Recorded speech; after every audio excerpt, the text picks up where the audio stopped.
साथियों नमस्कार। एक बार फिर एक महत्वपूर्ण सवाल आपके साथ। क्या आप जानना चाहेंगे समृद्धि कहाँ निवास करती है? निश्चित रूप से पिछले जितने वीडियो आपने देखे हैं उनके बाद आपकी उत्सुकता बढ़ी होगी कि आखिर समृद्धि कहाँ रहती है, कैसे मिलेगी।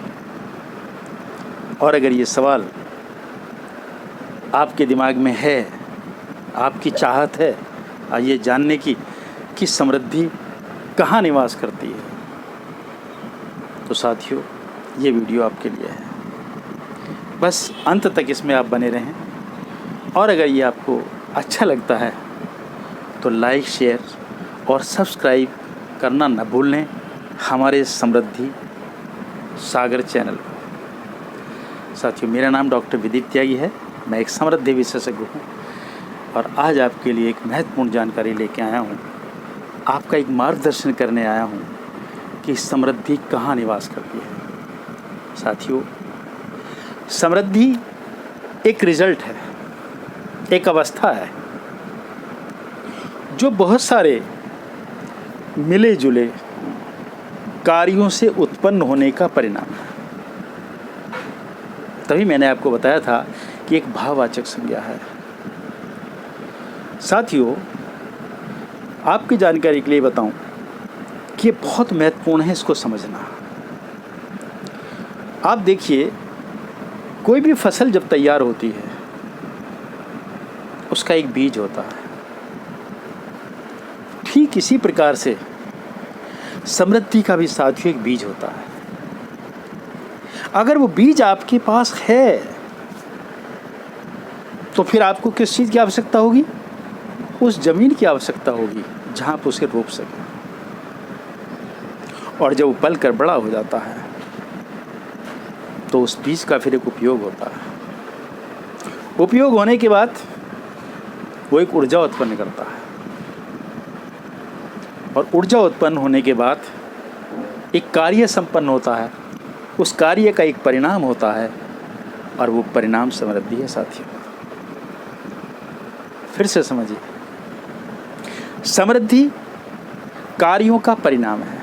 एक वो अवस्था है जहाँ पर मिले जुले बहुत सारे कार्य किए जाते हैं और उनका परिणाम निकलता है, वो समृद्धि है। इसीलिए वो भाववाचक संज्ञा है।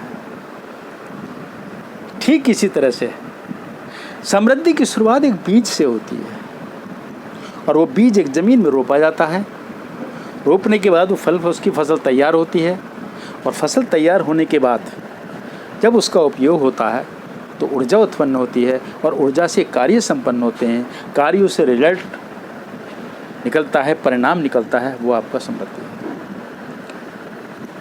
साथियों इसे आप एक दूसरे तरीके से भी समझ सकते हैं, क्योंकि अभी आप भ्रम हो गया होगा, आपको भ्रम की स्थिति आ गई होगी। इसे मैं आपको दूसरे तरीके से समझाता हूँ, एक बहुत सामान्य भाषा में। साथियों समृद्धि को समझने के लिए पहले आपको समझना होगा कि अपने मस्तिष्क को, हमारे मस्तिष्क में दो विशेष अंग होते हैं। एक कहलाता है सबकॉन्शियस ब्रेन, अवचेतन मस्तिष्क, और दूसरा कहता है कॉन्शियस ब्रेन यानी कि चेतन मस्तिष्क। हमारे अवचेतन मन के ये या अवचेतन मस्तिष्क के अंदर, सबकॉन्शियस ब्रेन के अंदर ये बीज निवास करता है। कहाँ होता है ये बीज? कहाँ निवास करता है? सबकॉन्शियस ब्रेन के अंदर। और इसको पालन पोषण करने के लिए हमारा पूरा शरीर एक जमीन है। अब आपको समझ में आने लगा होगा। यानी इस पूरे शरीर में बीज का रोपण, बीज की उपस्थिति, रोपने की सही जगह है, वो है आपका सबकॉन्शियस ब्रेन और जमीन है पूरा आपका शरीर। इस शरीर के अंदर उसको पालन पोषण होता है।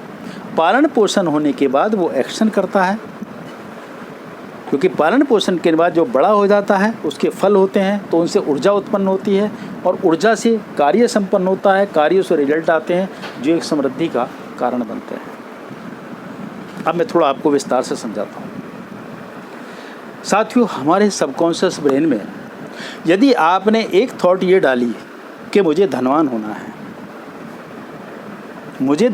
है, तो वो बीज रूपी थॉट या आपका विचार वो सबकॉन्शियस ब्रेन उसे मैनेज करना शुरू करता है उस भूमि के अंदर, पूरे शरीर के अंदर, कि इस शरीर को इस योग बनाए ताकि वो धन की उत्पत्ति कर सके। और धन, पूरा शरीर उस कार्य में लग जाता है, कार्य करता है, वो उद्योग धंधे करता है, नौकरियां करता है, जितने भी तरह के तरीके से जहाँ से धन उत्पन्न हो सकता है उन कार्यों में वो संलिप्त हो जाता है। और संलिप्त होते होते वो परिणाम भी आने लगते हैं। नौकरी कर रहे हैं तो तनख्वाह आएगी, उससे पैसा मिलेगा।